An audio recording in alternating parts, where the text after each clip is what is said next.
में और वेतन भुगतान करने में जो काम वेंडर कर देते हैं महीनों सालों लग जाता है। इसीलिए हम लोग मांग करते हैं उस पर एक समय निर्धारित किया जाए और ड्यूटीएम को हटाया जाए। अगर हमारा मांग नहीं पूरा हुआ तो हम लोग यहाँ अनिश्चितकालीन हड़ताल पर बैठे हैं और अनिश्चितकालीन रहेंगे जब तक मेरा मांग पूरा नहीं। इसमें क्या आपको नहीं लगता कि डीडीसी साहब का लापरवाही इसमें है?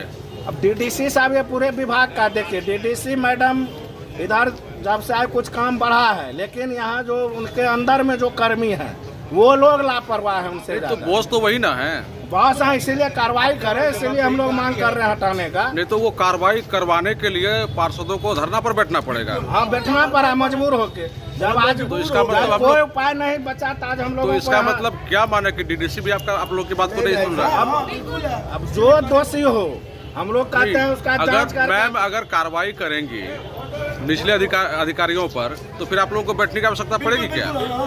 नहीं कर रही है इसीलिए बैठे हैं आज मजबूर होके। तो हम लोग तो यही ना माने कि आप लोग उनके खिलाफ बैठे हुए नहीं सुना गया तब आज बैठे हैं।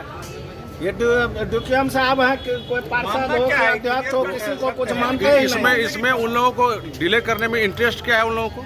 पता नहीं, राजनीति है, नया रोज फालतू का। वो लोग तो कार्यपालिका है तो उसमें राजनीति क्या करना है? राजनीति है तो ये सरकार का बदनामी हो रहा है ना। एक तरफ बिहार के मुख्यमंत्री नीतीश कुमार जी बोलते हैं ग्रामीण क्षेत्र में ये होना चाहिए, वो होना चाहिए, पंचायती राज का ये व्यवस्था है, लेकिन आज हम माने तो गांधी जी का सपना और पंचायती राज ध्वस्त हो चुका है बिहार में। माननीय मुख्यमंत्री से भी हम लोग आग्रह करेंगे कि आप पूरे बिहार में पंचायती राज पर विशेष ध्यान दीजिए।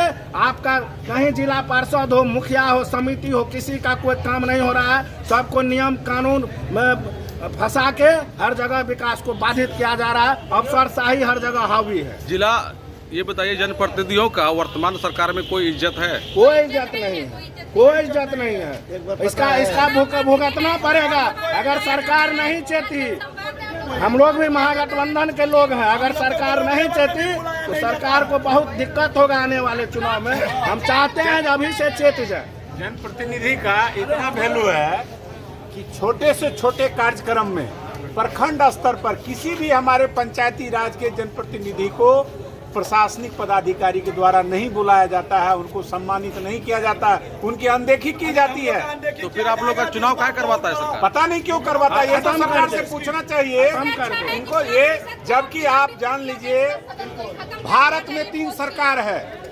भारत में 3 सरकार है, एक भारत सरकार, एक राज्य सरकार और पंचायत सरकार।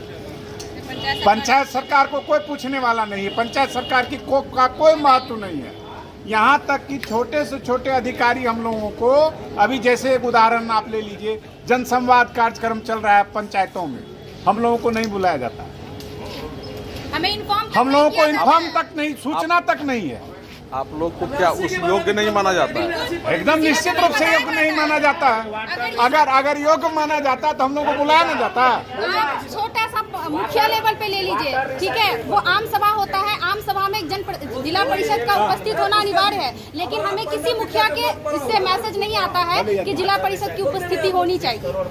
अभी जन संवाद कार्यक्रम हो रहा है, डीएम सर के द्वारा हो रहा है, एसडीएम के द्वारा हो रहा है, बीडीओ सर के द्वारा हो रहा है, लेकिन जिला परिषद को इसका कोई इन्फॉर्मेशन नहीं है। ये कहा जा रहा है आम जनता से मिलने जा रहे हैं जनसंवाद में। तो क्या आप ये बताइए कि एक जनप्रतिनिधि जो उस क्षेत्र से हैं वो अच्छे से उस क्षेत्र की समस्या को जानते होंगे ना, तो वो आपके सामने अच्छे से रखेंगे। तो जनसंवाद में जब हम लोगों को बुलाया ही नहीं जाता तो हम लोग की वैल्यू क्या है? मतलब नाम मात्र का आप हमें जिला परिषद बना दिए हैं। लोगों को बहुत अपेक्षाएं हैं हमसे कि हमारा जिला परिषद ये काम करेगा, जिला लेवल पे है, लेकिन काम नाम मात्र का हो रहा है। गाली तो हम लोगों को सुनना पड़ रहा है ना। काम की तो बात छोड़िए, इज्जत की भी कभी इज्जत तो है ही नहीं। एक वीडियो सब हमें इज्जत नहीं देते हैं, मुखिया के नजर में हमारा इज्जत नहीं है, तो और तो छोड़ ही दीजिए। अब सदर में आप लोगों को यहाँ बैठना पड़ रहा है, धरना पड़ रहा है सर पे। हम लोग धरना पे बैठे हुए हैं। ये सरकार की जो चेहरा वो दिख रहा है। मैम क्या कहेंगे, सरकार में तो आपके बहुत करीबी लोग सब हैं। सरकार में क्या हम बोले, इतना राशि बचा हुआ है, खर्च नहीं हो पा रहा है। जैसे कि अभी जिला परिषद महोदय बोल रही थी कि हम लोग जिला परिषद हो के भी कोई इज्जत नहीं है हम लोग का। जैसे एक समिति काम करते वैसे ही हम लोग का हाल है। तो क्या ही बोले, हम लोग समय तय करने बोल रहे हैं कि एक हम लोग को टाइम बॉन्ड दे दिया जाए, वो भी इनसे नहीं हो पा रहा है। तो अभी हम इनसे क्या उम्मीद करें? डीडीसी मैडम को बोले, वो बोली कि इतना जल्दी नहीं होगा। हम ये बोले कि उनको टाइम लीजिए, थोड़ा सोच के आज ही हम लोग को टाइम बॉन्ड दीजिए, वो भी नहीं हुआ। मेरा ये कहना है, कुछ भी डिसीजन अगर आप लोग ले रहे हैं तो ऑन कैमरा आके बोलिए, ऑन कैमरा रिकॉर्ड होगा ना। हम लोग उसी के लिए तो उम्मीद लगा के बैठे हैं। जनता हमसे उम्मीद लगाई हुई है कि हम कुछ करेंगे, और हम उनसे उम्मीद लगा के बैठे हैं। गाली तो हम लोग सुन रहे हैं। तो यही हम लोग का समस्या है कि टाइम बॉन्ड